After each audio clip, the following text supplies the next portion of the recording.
শিক্ষা প্রতিষ্ঠানের জনবল কাঠামো ও এমপিও নীতিমালায় সংশোধন। সবাইকে শুভেচ্ছা। আপনারা দেখছেন দৈনিক শিক্ষা.com। সঙ্গে আছি আমি জাবের মাহমুদুল। বেসরকারি শিক্ষা প্রতিষ্ঠানের জনবল কাঠামো ও এমপিও নীতিমালায় 3টি বিষয়ে সংশোধন আনা হয়েছে।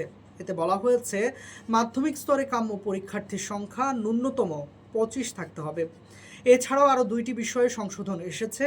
মঙ্গলবার শিক্ষা মন্ত্রণালয়ের মাধ্যমিক ও উচ্চশিক্ষা বিভাগ এই সংশোধন এনে পরিপত্র জারি করে।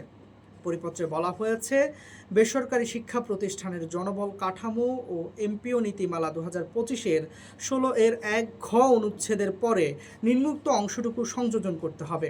সংশোধনী অংশ হলো, তবে শর্ত থাকে যে প্রতিষ্ঠানের প্রাপ্ত নম্বর হবে পাবলিক পরীক্ষায় অংশগ্রহণকারী প্রকৃত পরীক্ষার্থীর সংখ্যা ও কাম্য পরীক্ষার্থীর সংখ্যার অনুপাতের ভিত্তিতে। ধন্যবাদ।